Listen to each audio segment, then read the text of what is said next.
খালি আমার বউয়ের কাছে একদিন গল্প বলেছিলাম, আমার সাওয়াতো ভাইয়ের বউটা ভালোই সুন্দর, আমার সাওয়াতো ভাইয়ের বউটা ভালোই সুন্দর। এ কথা শুনে বউ বলতেছে, আপনি কবে থেকে লুচ্চা হলেন? আমি বললাম, লুচ্চা? আপনার সাওয়াতো ভাইয়ের বউ সুন্দর, এটা কোন হাদিসে আছে দেখা যায়? আমি কান ধরে কইলাম, আল্লাহ রে, আর কেউ পৃথিবীতে সুন্দরী আছে এটা বইয়ের সামনে বলবো না, যদিও দেখি বলবো না, কারণ বলবার গেলে ধরা খাওয়া লাগবে। ভুল করে বইয়ের কাছে হুরের কথা বলবে, ভুল করে খালি বললাম চোখের সাইজ এরকম হবে, হুরের নাকের সাইজ এরকম, দেখি বগলের তলে ব্যালুস। বউরে বললাম, কোথায় যান? বলে, ওই ঘরে যাই যে ঘরে আপনার সাথে হুর নেই। হুরের ধান্দা করবেন, বইয়ের ধান্দা করবেন। সেই দিন থেকে কান ধরে তওবা করছে, আল্লাহ নিজের বইয়ের কাছে আর হুরের কোনো ওয়াজ করা যাবে না রে, হুরের ওয়াজ চলবে না, কারণ আর হুরকেও সতীন মনে করে। ঠিক না? আমাদের সমাজের মধ্যে বেপর্দা মেয়েকে যখন বিয়ে দিবার চাই, কোনো ছেলে বিয়ে করা চায় না। যখন বলে R15 হুন্ডা দিব, R15 মোটর সাইকেল নেব না রে, একদল বলে না বেপর্দা নারী হুন্ডার লোভে যদি বিয়ে করি তাহলে আমার বাড়ির যাবে, সর্বোত্তম বাপ মা থেকে আমাকে আলাদা করে ভিন্ন একটা সংসার করবি, দরকার নেই এই পোষ রাখ আমার বাড়ি দিয়ে যাওয়ার পারবো না। ধরে কার কথা ঠিক কিনা? টাকার লোভ দেখা এদের লাভ নেই। আর একদল বলবে কোনো মতে ভাইজা খাওয়া যাবি না, ওর বাপের টাকা দেবো কি খামো রে, অসুবিধে কি, অখাওয়ার জাত। আর একদল বলতেছে, ভাই মধ্যে ঘাটার যে বক তালাক দেবো আর টাকা 5 লাখ লে মালয়েশিয়ার যেমন, এটা চলবি না।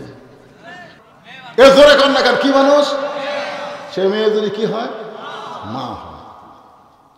এখন শাশুড়ি আর বউ বসে আছে, স্বামীরা বলতেছে, আম্মা আমি বাজারে যাচ্ছি, আপনি ডাব খাবেন না গ্লুকোজ খাবেন? বউ বলতেছে, আমার মা দুটোই খায়। তখন বলতেছে, আজকে আম্মার জন্য আমি ডাবও কিনবো গ্লুকোজ কিনবো। এই বলে যখন ব্যাগলে বার হচ্ছে, দেখে দরজাত মা খাড়া হয়ে আছে, মা দাঁড়ায় আছে। ও মায়ের সামনে গিয়ে মাথা মতো করে যখন যাবার চায়, মা ডাক দেখে, কেড়ে কি আমি দরজার দাঁড়িয়ে আছি, তুই একবার আমার দিকে তাকাস না? গত সপ্তাহে 10 টাকার পান কিনে দিছিস, আমার পান ফুরে গেছে, আজকে বাজারে যাচ্ছিস 10 টাকার পান আনবি। ছেলে বলতেছে, এই জন্যই তো তাকাই না, খালি খাই খাই। ওই শাশুড়ির জন্য ডাব কিনবে, গ্লুকোজ কিনবে, এ জায়গার কোনো কথা নাই। আর মায়ের জন্য 10 টাকার পান কিনবে, খালি খাই খাই।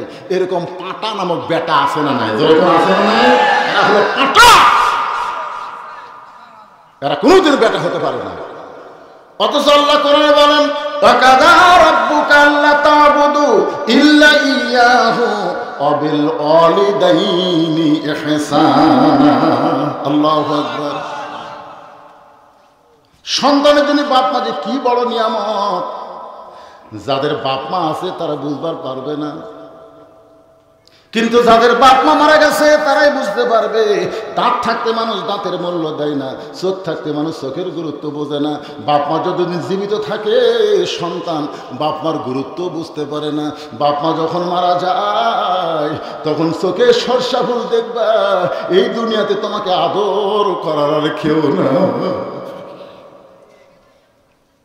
যাদের বাপ মা নাই তারাই বুঝতেছে। 18 সালে আমার বাপ মারা গেছে, 23 সালে আমার মা মারা গেছে। বহুদিন বউকে বলেছিলাম ওয়াজ করে বাড়ি আসবো, তুমি চেতন থেকে, কিন্তু কোনোদিন দেখলাম না আমার যাওয়ার অপেক্ষায় আমার বউ চেতন আছে।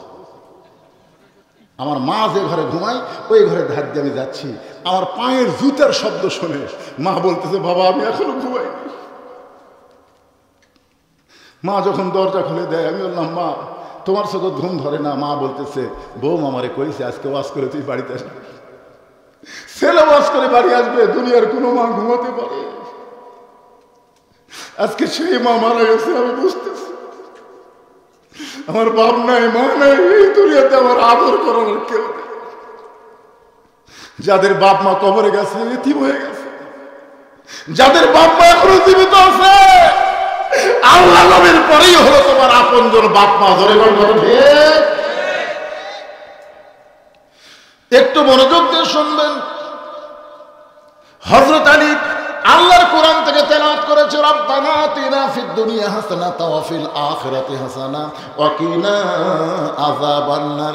এই আয়াতটা শোনার সঙ্গে সঙ্গে ফাতেমা জাতা ঘুরান বন্ধ করেছে, কোরআন তেলাওয়াত বন্ধ করে দৌড়ে এসে বুড়া আঙ্গুলে ভর দিয়ে স্বামীর কপালে চুমা দিয়ে বলে, স্বামী গো, স্বামী যখন ঘরের মধ্যে আসবে তখন বিবির সমস্ত কাজ কাম হারাম হয়ে যাবে, একমাত্র কাজ হলো স্বামীকে খুশি করা। কাকে খুশি করা? স্বামী যদি খুশি হয়, কে খুশি থাকবে? আল্লাহ খুশি থাকবে। আমার মায়েরা, স্বামী খুশি করবেন। স্বামী যদি খুশি হয়, আল্লাহ খুশি হবে। স্বামী যদি বেজার হয়, খালি বেজার না, একটা ইবাদত আল্লাহ কবুল করবে না। স্বামীর ইয়ার কি মারবেন না। আর স্বামীদেরকে বলতেছি, হুন্না লিবাসুল্লাকুম ওয়া আনতুম লিবাসুল্লাহুন্না। এই আয়াতটা খেয়াল করবেন। এই আয়াতের কারণে আলী কিন্তু অনুমতি নেয়নি। ফাতেমার ঘরে ঢুকতে অনুমতি লাগছে, নবী বসে আছেন দরজা খুলে। এমন সময় উম্মাহাতুল মুমিনিন আমাদের সকলের মা আয়েশা ঘরের মধ্যে ঢুকছে। নবী আস্তে করে উঠে গিয়ে দরজা বন্ধ করে দিলেন। মা আয়েশা থরথর করে কাঁপতেছে।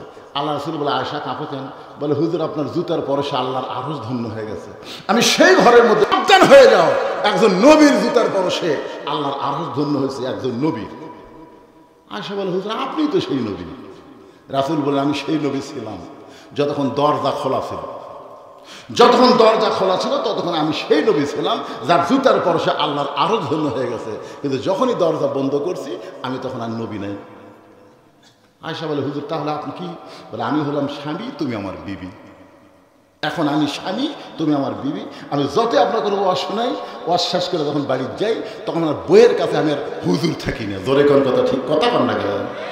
আমি যদি বলি তো 500 টাকা দেবো, তুমি 10 মিনিট ওয়াজ শোনো, আমার বউ বলে ভাগটা বাদ দিয়ে টুপি খোলেন, তো ভাগটা শুরু করছে। কারণ দুনিয়ার সবার কাছে হুজুর হলো, স্বামী বইয়ের কাছে হুজুর হতে পারে না। যার প্রমাণ আল্লাহর নবী। নবী বলতেছেন, আয়েশা যতক্ষণ দরজা খোলা ছিল ততক্ষণ আমি নবী ছিলাম, যেই দরজা বন্ধ হয়ে গেল আমি আর নবী নাই, আমি হলাম স্বামী, তুমি আমার বিবি। মা আয়েশা দৌড়ে এসে আল্লাহ নবীর বুকের মধ্যে মাথা ঢুকায় বললেন, আল্লাহ, আমার নবী শুধু বিশ্ব নবী নয়, আমার নবী হলেন পৃথিবীর 1 নম্বর স্বামী। যেই বলছে আমার নবী শুধু বিশ্ব নবী নয়, আমার নবী হলেন পৃথিবীর 1 নম্বর স্বামী, নবী আস্তে করে আয়েশাকে বুকের মধ্যে জাপটে ধরে ডান হাতে একটা চাপ দিলেন। কি দিলেন? বোঝেন? চাপ বোঝে? যারা বিয়ে করছে তারা বুঝবে। বউকে বুকের মধ্যে নিয়ে নবী ডান হাতে একটা চাপ দিলেন। যেই চাপ দিছে আল্লাহ বলেন, জিবরাইল আর দেরি করো না, নবীর কাছে কোরআন নিয়ে হাজির হও। কারণ নবী ঘরের মধ্যে যে আমল করতেছে, ও আমিলুস সালিহা, সূরা আসরের 2 নম্বর বিষয়। নবী ঘরের মধ্যে যে আমল করতেছে, এ আমলে আমি আল্লাহ এত খুশি হয়েছি, আমি আরশ থেকে নবীর সামনে কোরআন নাজিল করেছি। জোরে করে সুবহানাল্লাহ। আপনারা বলেন তো, নবী ঘরের মধ্যে কি আমল করতেছে? জিকির করতেছে? নামাজ পড়তেছে? কি করতেছে? বউকে বুকের মধ্যে নেওয়া হলো শ্রেষ্ঠ আমল।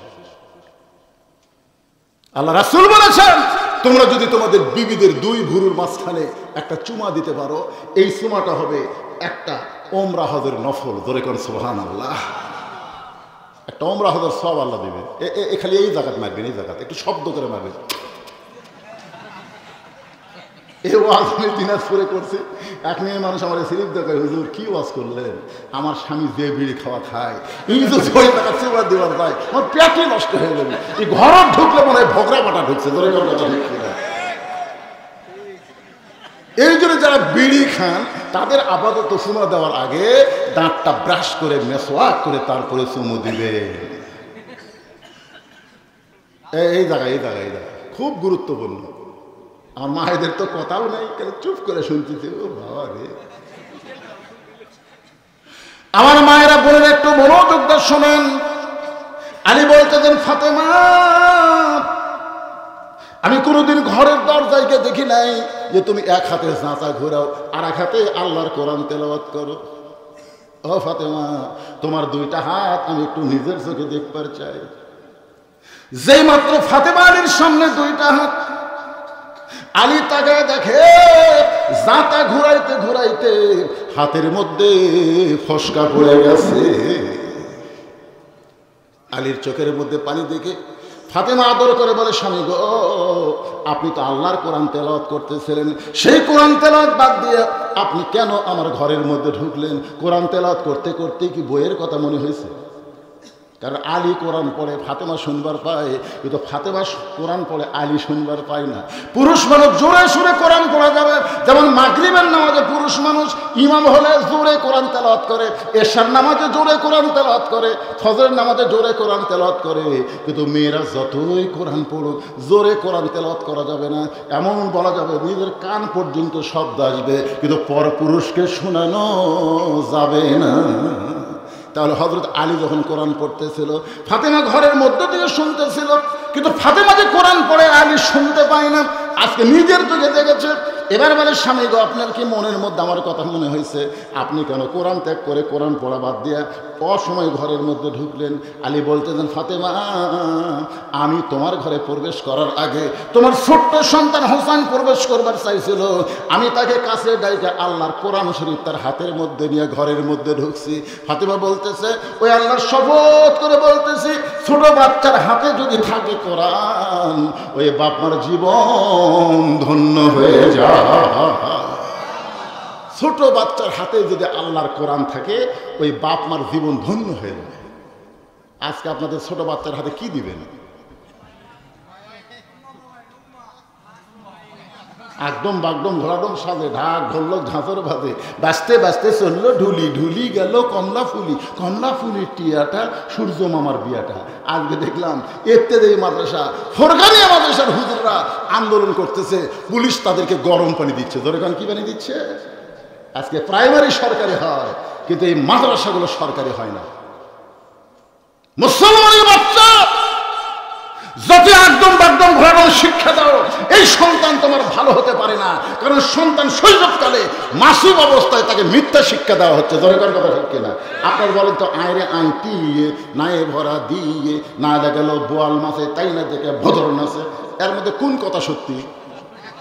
কথা কন না, একটা কথা সত্যি আছে। তাহলে আপনার সন্তান বেগুনা মাসুম, যার কোনো পাপই নাই, আর তার হাতে আপনি কি বই দিলেন যে বইয়ের সবগুলো মিথ্যা? ফাতেমা বলতেছে, ওই বাবা মাই হলো সবচাইতে বড় ভাগ্যবান, যাদের শিশু বাচ্চার হাতে থাকবে আল্লাহর কোরআন।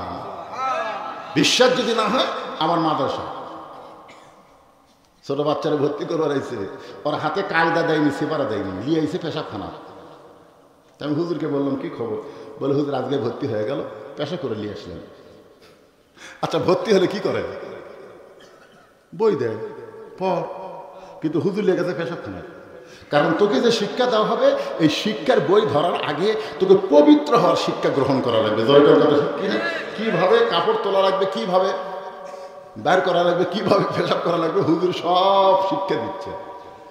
কোন জায়গায় বসলে পেশাব ছিটাফাটা নিজের গায়ে পড়বে না। কারণ রাসূল বলেছেন, ওই ব্যক্তির কবরে সবচেয়ে বেশি আযাব হবে যে পেশাব থেকে পবিত্র হয় না।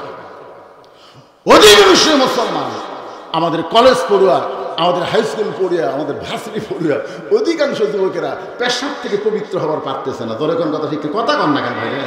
মন খারাপ করতে চান, এমন একটা ফুল প্যান্ট আপনি পরেছেন যেটা পরে বসে আপনি পেশাব করবেন, সে চান্স নেই। আপনি বলেন তো, দাঁড়ায় পেশাব করলে পেশাব কি নিংড়ে? পুরাপুরি নিংড়িবে না তো। পুরাপুরি না নিংড়িতেই ওই সেন্টটা নিছে, যে সেন্টটা নিছে আর ভিতরে যে মাল জমা হয়ে আছে, টপ টপ টপ টপ করে পুড়ে ওই ন্যাঙ্গুটি ভিজে। দিনে যদি 3 বার পেশাব করে আর 3 বার 3 নং 27 ফোঁটায় পেশাব যদি ওর ন্যাঙ্গুটির মধ্যে থাকে, ওই জায়গা কি তৈরি হচ্ছে? এই নাফাকি থেকে এমন একটা ব্যারাম শুরু হবে, বিয়ে করার আগেই আর ক্লাস নেই। ওই ইন্ডিয়ান হারবাল খুঁজবি, কিন্তু কাম হবি না। এই জন্য ছোট্টবেলা থেকে আপনার মাসুম বাচ্চা পবিত্রতার শিক্ষা দেওয়া লাগবে। ধরে কোন কথা ঠিক? পবিত্র হওয়া যদি শিক্ষা গ্রহণ করে, এই শিক্ষা গ্রহণের সঙ্গে সঙ্গে আল্লাহর কোরআন যদি তার হাতের মধ্যে তুলে দেওয়া যায়, ওগো স্বামী, আমার হোসেনের হাতে কোরআন দিয়ে আপনি আমার ঘরের মধ্যে ঢুকলেন, কারণ কি? আলী বলতেছেন, ফাতেমা, কতগুলা মেয়ে দরজায় দাঁড়িয়ে আছে, তারা তোমার সঙ্গে একটু দেখা করবার চাই, তুমি অনুমতি দিলে দরজা খোলার হুকুম পাবে। ফাতেমা হোসাইন আমারে বললো কতগুলো মেয়ে মানুষ দরজার দাঁড়িয়ে আছে, তারা তোমার সঙ্গে একটু দেখা করবার চায়, তুমি যদি অনুমতি দাও তাহলে দরজা খুলে দেওয়া হবে। ফাতেমা বলতেছে আমার কোনো আপত্তি নাই, কিন্তু আপনাকে কষ্ট করে পর্দার ব্যবস্থা করা লাগবে। আলী বলতেছে কি কয়, মেয়েরা তোমার সাথে দেখা করবে, কতগুলো মেয়ে মানুষ তোমার সাথে দেখা করবে, এখানে আবার পর্দার কি? ফাতেমা বলতেছে আপনি জ্ঞানের সম্রাট হওয়ার পারেন, কিন্তু পর্দা বিষয়ে আমার চাইতে আপনি কম জানেন। আপনারা বলেন তো হযরত আলী কি? আল্লাহ রাসূল যখন মদিনার রাষ্ট্রপতি ছিলেন তখন ধর্মমন্ত্রীর নাম হলো আবু বকর, আইনমন্ত্রীর নাম হলো হযরত ওমর, অর্থমন্ত্রীর নাম হলো উসমান গনি, আর শিক্ষামন্ত্রীর নাম হলো হযরত আলী। ধরে কোন সুবহানাল্লাহ। আনা মাদিনাতুল ইলমি ওয়া আলী ওয়া বাবুহা। রাসূল বলেছেন আমি হচ্ছে ইলমের শহর, আলী হচ্ছে তার দরওয়াজা। সেই শিক্ষামন্ত্রী হযরত আলীকে ফাতেমা বলতেছেন আপনি জ্ঞানের সম্রাট হবার পারেন, কিন্তু পর্দা বিষয়ে আমার চাইতে আপনি কম জানেন। আলী বলতেছেন ফাতেমা তুমি কি বলবার চাও? ফাতেমা বলতেছে স্বামী গো, যে কয়টা মেয়ে দরজার দাঁড়িয়ে আছে যারা আমার সঙ্গে দেখা করবার চায় তাদেরকে আপনি চিনেন? এমন প্রশ্ন করেছে। খালি আমার বউয়ের কাছে একদিন গল্প বলেছিলাম, আমার সাওয়াতো ভাইয়ের বউটা ভালোই সুন্দর, আমার সাওয়াতো ভাইয়ের বউটা ভালোই সুন্দর। এ কথা শুনে বউ বলতেছে আপনি কবে থেকে লুচ্চা হলেন? আমি বললাম লুচ্চা? আপনার সাওয়াতো ভাইয়ের বউ সুন্দর, এটা কোন হাদিসে আছে দেখা যায়? আমি কান ধরে কইলাম আল্লাহ রে, আর কেউ পৃথিবীতে সুন্দরী আছে এটা বউয়ের সামনে বলবো না, যদিও দেখি বলবো না, কারণ বলবার গেলে ধরা খাওয়া লাগবে। ফাতেমা এমন প্রশ্ন করেছে দরজার যে কটা মেয়ে দাঁড়িয়ে আছে আপনি কি তাদের চিনেন? আলী বলতেছেন কুল্লুল মুমিনিনা ইয়াগুদ্দু মিন আবসারিহিম। ফাতেমা একজন মুমিন পুরুষ মানুষ নিচের দিকে তাকিয়ে যাবে, কোন মেয়ে কেমন, নিজের বউ ছাড়া অন্য কারো সম্পর্কে তার চিনা থাকবে না। সুবহানাল্লাহ। আমি শুধু তোমাকে চিনি, তুমি ছাড়া কোনো মেয়েকে আমি চিনি না। সঙ্গে সঙ্গে ফাতেমা আর একটা চুমা খেল। আসলে আমার স্বামী, আমি ছাড়াকে ভুল করেও তার বইয়ের কাছে হুরের কথা বলবে, ভুল করেও করবে। খালি বললাম চোখের সাইজ এরকম হবে, হুরের নাকের সাইজ এরকম, দেখি বগলের তলে ব্যালুস। বউরে বললাম কোথায় যান? বলে ওই ঘরে যাই যে ঘরে আপনার সাথে হুরের ধান্দা করবেন, বইয়ের ধান্দা করবেন। সেই দিন থেকে কান ধরে তওবা করছে, আল্লাহ নিজের বইয়ের কাছে হুরের কোনো ওয়াজ করা যাবে না রে, হুরের ওয়াজ চলবে না, কারণ আর হুরকেও সতীন মনে করে। ঠিক না? ফাতেমা বললেন স্বামী গো, যে কয়টা মেয়ে দরজায় দাঁড়িয়ে আছে তাদের মধ্যে একটা মেয়ে যদি বেপর্দা থাকে, সমস্ত মেয়েরাই পর্দা নিশি, কিন্তু একটা মেয়ে যদি বেপর্দা থাকে আর সেই মেয়েটা সরাসরি যদি আমার কাছে আসে, তাহলে আমার চোখের সাইজ কেমন, আমার নাকের সাইজ কেমন, আমার মুখের সাইজ কেমন, এ যদি পর পুরুষের কাছে বইলা দেয়, তাহলে বলেন তো ফাতেমা এত পর্দার মধ্যে থাইকেও কোনো লাভ আছে? ওই বেপর্দা নারী যদি একটা পুরুষের কাছে বলে ফাতেমার ঘরত গেছিলাম, ফাতেমার নাক এইরকম রে, ফাতেমার চোখের সাইজ এইরকম, তাহলে ফাতেমার পর্দা করে লাভটা কি? ওগো স্বামী, আমার বাবাকে সাক্ষী রেখে আমি পর্দার মধ্যে ঢুকে গিয়েছি, এই পর্দা আর খেলাপ করব না। কিছুদিন পরে আল্লাহ ডাকলেন হাবিব, আপনার ফাতেমাকে আমি আল্লাহ পর্দার কারণে এত ভালোবাসি, সাইয়্যিদাতুন নিসা আহলুল জান্নাহ, জান্নাতি নারীদের নেত্রী হিসাবে ঘোষণা করেছি। হযরত আলী ফাতেমাকে দাফন করার পরে আল্লাহর কাছে বলতেছে, আল্লাহ আমার দুই ফাতেমা পর্দা নিশি, রাতের বেলা সে দুনিয়া থেকে বিদায় নিল, রাতের বেলায় তাকে দাফন করা হলো। ও দরদি আল্লাহ, ফাতেমার পর্দাকে তুমি কবুল করে নাও। এ দোয়া করার পরে তাকায় দেখে সামনে কয়েকটা পুরাতন কবর দেখা যায়। এই মাত্র ফাতেমাকে কবর দিয়েছে, সেই কবর গেল কোথায়? হযরত আলী জান্নাতুল বাকি গোটা দৌড়ায় বলে ফাতেমার কবর, ফাতেমার কবর। কে যেন ডাক দেয়, আলী রে, ফাতেমা পর্দা নিশি, আমি আল্লাহ জহুরা ডিগ্রি দিয়া ফাতেমার কবরটাকে কিয়ামত পর্যন্ত পর্দা করে দিয়েছি।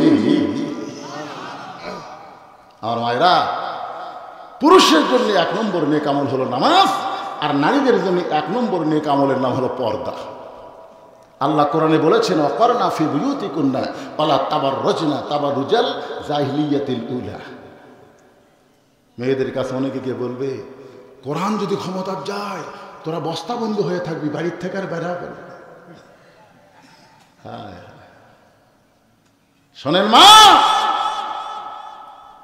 একটা ইলিশ মাছ আমরা কিনি, ইলিশ মাছ কিনেন আপনারা?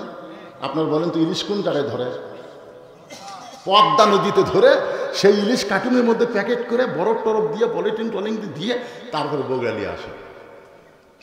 10 কার্টুনের মধ্যে 9 কার্টুন বরফ দিয়েছে, পর্দা দিয়েছে, কিন্তু 1 কার্টুনের মধ্যে পলিথিন দিয়েছে, কিন্তু বরফের কথা মনে নেই। মানুষ ভুলের উদ্দে না, তো পলিথিনের মধ্যে ইলিশ প্যাকেট করে বগুড়া দিয়ে পড়েছে। ওই 10টা একসাথে আসছে। আসার পরে ইলিশওয়ালারা 2 কার্টুন করে ভাগ করে গেছে। যে 2 কার্টুন কিনছে ওর মধ্যে 1 কার্টুন বরফ নাই, খালি পলিথিন দেওয়া। যেই খুলিছে ভাই চারিদিকটা ভোম আছি, সুন্দর নারী দেখলে পরে আমার দিল দেওয়ানা করে ওলে ওলে ওলে ওলে। ভোমাসির একটা গান আছে না, ধরে করার জন্য সমস্ত ভালো ইলিশওয়ালা নাক ধরছে। এই পচা দুর্গন্ধ কেন? ভাই রে পর্দা নেই, রাজশাহী থেকে বগুড়া পর্যন্ত আসছে পদ্মা ছাড়া, এখন পৌঁছে গেছে। এখন কি করব? তোর ইলিশ পচা। প্রত্যেকটা মানুষ কি বলা শুরু করছে, ইলিশের ধার দিয়ে দেওয়া যায় না, সব ইলিশ পচে গেছে। কেন সব ইলিশ পচছে, সবগুলো সুগন্ধ আছে, কিন্তু দুর্গন্ধ এত বেশি, এই সুগন্ধের কারণে নাকের মধ্যে ঢুকতেছে না, খালি পচাই ঢুকতেছে। তখন বলতে যে ভাই তাহলে আমি কি করবো? বলে কার্টুন ইলিশ না, তুই তো বার হওয়ারও পারবি না, কারণ এমন দুর্গন্ধ, যে দিক দিয়ে যাবি খালি পিটন খাবি। তাহলে কি করবো ভাই? যেহেতু আমার কোনো দোষ নেই, একটা কাম কর, বেপর্দা ইলিশ বিক্রি কর, ফ্রি। এখন বলছে যে ভাই পর্দা না থাকার কারণে, বরফ না থাকার কারণে আমার ইলিশ পচে গেছে, ভাই আজকে ফ্রি খিলাবে। লোকজন এই তোর পচা ইলিশ খেয়ে আমরা পেট খারাপ করবো, ওই ফ্রি দিবার সে লোকজন আরো খেয়ে দিতে। তখন ওই 9 জন বলতেছে তোর কারণে আমাকে এগুলো বিক্রি হচ্ছে না, একটা কাম কর, যে ইলিশও ফ্রি, তার সঙ্গে আদেশের তেলও ফ্রি, ইলিশও ফ্রি তেলও ফ্রি। এখন বলতেছে ভাই আজকে বেপর্দা হওয়ার কারণে আমার ইলিশ পচে গেছে, পচা ইলিশ ফ্রি, তার সঙ্গে আদেশের তেলও ফ্রি।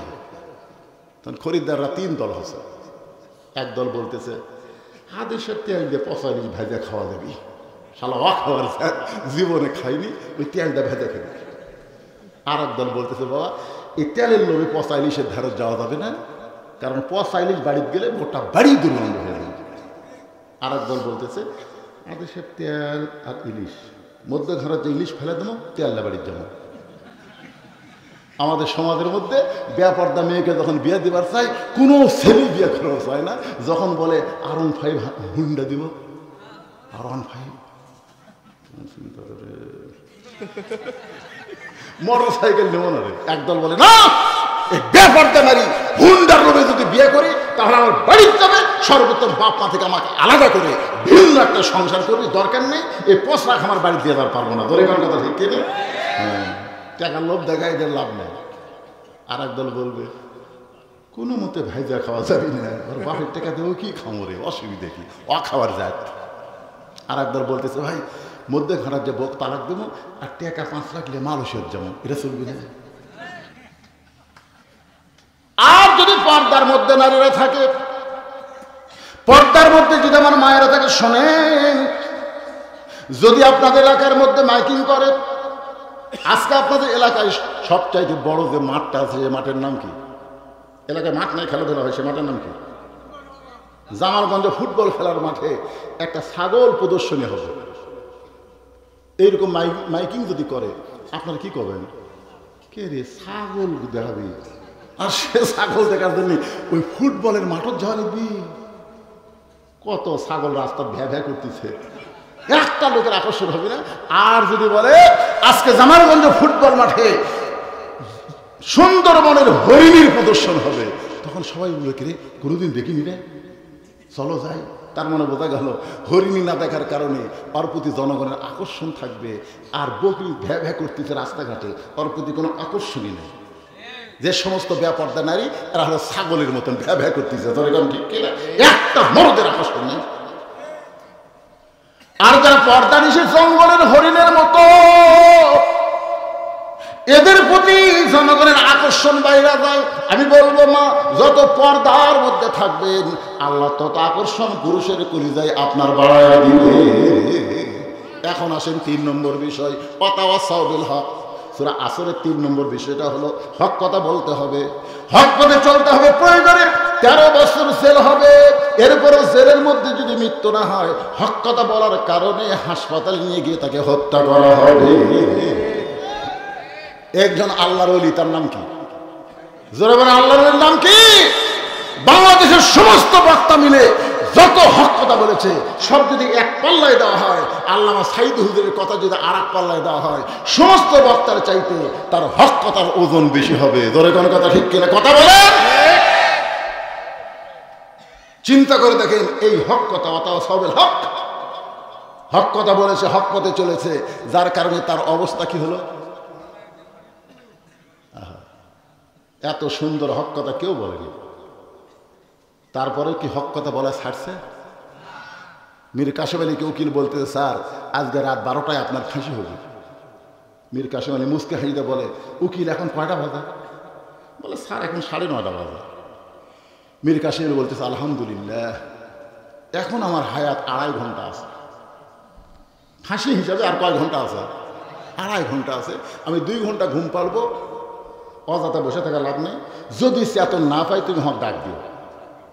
উকিল বলতেছে, মাথা নষ্ট হয়ে গেছে রে, 2.5 ঘন্টা পর তার ফাঁসি হবি, তাই বলে 2 ঘন্টা ঘুম পাড়বি। উকিল মন খারাপ করে বার হয়ে গেছে। আসলে 2 ঘন্টা পর এসে দেখে মীর কাসেম আলী ফাঁসির কন্ডম ছেলে নাক ডাকে ঘুম পাড়তেছে। উকিল কয়, ঘড়ি ধরে মাত্র 8 ঘন্টা পর তার ফাঁসি হবি, ই নাক ডাকে ঘুম পাড়তেছি, মানুষ কেন? পাও যেই ফাঁকি মারছে, মীর কাসেম আলী উঠে বলতেছে, ভাই কি ফাঁসির সময় হয়েছে? না স্যার, এখন 8 ঘন্টা আছে। মীর কাসেম আলী আল্লাহর শুকর আদায় করে, ওযু করে 2 রাকাত নামাজ পড়ে, কোরআন সূরা মুলক আর মুজাম্মিল তেলাওয়াত করে, সুন্দর পাঞ্জাবি, ফাঁসির কন্ডম সেলের মধ্যে যেটা ছিল সেই সুন্দর পাঞ্জাবি গায়ে পরে চিরুনি দিয়ে মাথা হাসড়ায় বলতেছে, উকিল এখন দেখো তো আমার কেমন লাগতেছে। উকিল কান্দে বলে, স্যার এখন আপনার ফাঁসি হবে, আপনি কি শ্বশুর বাড়ি যাবেন? মীর কাসেম বলেন, উকিল রে, সবচাইতে বড় সত্য কথা হলো এ দুনিয়া থাকার জায়গা না, এ দুনিয়াতে যারা আসবে তাদের সকলকে যাইতে হবে। 2 ঘন্টা ঘুমের মধ্যে আল্লাহ পাক আমাকে দেখাইছে ফাঁসির মাধ্যমে 8টা জান্নাতের দরজা আল্লাহ খুলে ধরবে। আল্লাহর কোরআন বলতেছে, আল্লাহ তাখাফু ওয়ালা তাহজানু ওয়া আবশিরু বিল জান্নাতিল্লাতী কুনতুম তুআদুন। এখন এই হক কথা বলতে, হক পথে চলতে গেলে নানা রকম বিপদ আপদ মুসিবত আসবে। এই জন্য আল্লাহ বলেছেন, ওয়াতাওয়াসাউ বিস সবর, ধৈর্য ধরা লাগবে। যেরকম আপনারা ধৈর্য ধরছেন, যদি আপনারা ধৈর্য না ধরতেন এই কথাগুলিকে আপনারা শুনতে পারতেন? কথাগুলো শুনতে পারতেন? তো ধৈর্য ধারণের উপদেশ দেওয়া লাগবে। আল্লাহ কোরআনে সূরা আসরের 4 নম্বর বিষয়, যে মেয়ের কোনোদিনও বাচ্চা হয়নি, এইবার প্রথম বাচ্চা হচ্ছে, বিয়ে হওয়ার পরে এবার প্রথম বাচ্চা হবে, বাচ্চা কি এমনি এমনি আসবে? এমনি এমনি আসবে? যেই প্রসব ব্যথা শুরু হয়ে গেছে, মেয়ে সিলাই বলছে, বিষ খাবো, গলার দড়ি দিব, এই জীবন আর রাখবো না। দাদি নানি দৌড়ে গেছে, কেন চিল্লাস কেন? যে কষ্ট হচ্ছে, মরে যাবো দাদি, বাঁচার চাইতে মরাই ভালো, এই কষ্ট সহ্য করা যাবে না, বিষ খাবো, গলার দড়ি দেবো। দাদি নানিকে, বিষ খাবি, গলার দড়ি দিবি? তুই জানিস যে বাচ্চা আসতেছে, এই বাচ্চার কারণে তোর পায়ের তলে সন্তানের জান্নাত হবে, তুই মা হবি। জোর করে ঘরত নিয়ে যে শুয়ে দিয়ে ঠান্ডা পানির মধ্যে নরম কাপড় চুবড়ে কপালে দিয়ে বলতেছে, ওয়াতাওয়াসাউ সবর, ধৈর্য ধর, ধৈর্য ধর। ও যখন প্রসব চিল্লে আবার চায়, দাদি নানি বলে, এই রাস্তার ধারে বাড়ি, তুই চিল্লাচিল্লি করলে পাড়াময় খবর হয়ে যাবি। ওই বাড়ির এক মা বাচ্চা হওয়ার সময় যে চিল্লাচিল্লি করলো, তুই কি চাস তোর গোপন জিনিস প্রকাশ পায়? ধৈর্য ধর, ওয়াতাওয়াসাউ সবর, ধৈর্য ধর। ওই দাঁতের উপর দাঁত দিয়ে এদিকে ধাই মাত্র চোখের ইশারা করছে, দাঁতের উপর দাঁত দিয়ে ধৈর্য ধারণ করতেছে। এদিকে ধাত্রী সন্তান টেনে টেনে বের করছে, ও কানবার চায় কিন্তু কানতে পারে না, যদি আশেপাশের লোক শুনতে পায়। সন্তান মায়ের পায়ের তলে জান্নাত, এটুকু নানা রকম চিন্তা করে ধৈর্য ধারণ করেছে। এক সময় বাচ্চা প্রসব হয়ে গেল, বাচ্চা মেয়ে মেয়ে বলে কাঁদতেছে, কিন্তু মার তো হুঁশ নাই, মা বেহুশ হয়ে গেছে। বাচ্চাকে গোসল করায় ওই বাচ্চা যখন মায়ের বুকে দেয়, বাচ্চার পরশে মা হুঁশ ফিরে পায়, বাচ্চাকে সামনে নিয়ে মুখের কাছে নিয়ে জিব্বা বের করে চুমা খায়, আদর করে। দাদিনী তিরস্কার করে বলতেছে, এরই জন্যই গলার দড়ি দিবার চাইলি, এর জন্যই বিষ খাবার চাইলি, একে লাত্তি মাইরা ফেলা দে, এর বুকের মধ্যে আদর করিস কেন? মা মুসকি মুসকি হাসের বলে, দাদি প্রসব ব্যথার কষ্টের পরে এত শান্তি হবে এটা কখনোই বুঝতে পারি নাই। সন্তান বুকে নেওয়ার সঙ্গে সঙ্গে আমি সব কষ্ট ভুলে গিয়েছি। 15.5 বছর এই বাংলাদেশের মুসলমান প্রসব ব্যথার মতন কষ্ট ছিল, এই কষ্টের মধ্যে ধৈর্য ধারণ করেছে। এই ধৈর্যের পুরস্কার হলো মা যেমন সন্তান বুকে পায় সব কষ্ট ভুলে যায়। আমরা শুধু কোরআন শুনবো না, এই কোরআনের সমাজ বাংলার জমিনে আমরা দেখতে চাই। কারা কারা চান? 2 হাত তোলা, আল্লাহর উপর দেখেন তো দেখি। আল্লাহু আকবার। এই কোরআনের সমাজ যদি আমরা দেখতে পাই, মা যেমন সব ব্যথা ভুলে গেছে, আমরাও সব কষ্ট ভুলে যাবো। ধরে কোন কথা ঠিক কি? অতএব সবে সবর। আল্লাহ তাআলা এই 4টা বিষয়ে যে আলোচনা হলো, বক্তা এবং শ্রোতা সকলকে আমল করার তৌফিক দান করুন। সকলে বলে আল্লাহুম্মা আমিন। আল্লাহকে বলেছিলাম, আল্লাহ 12টা পর্যন্ত বৃষ্টি বন্ধ করে দাও। আল্লাহ তাআলা আমাকে ডাক শুনেছে। সুবহানাল্লাহ। কি কোন শোনেনি? অবশ্যই ডাক শুনেছে। আল্লাহ আমাদের দোয়াও কবুল করবে। এই জন্য সবাই ইস্তেগফার পড়েন। আস্তাগফিরুল্লাহ রাব্বি মিন কুল্লি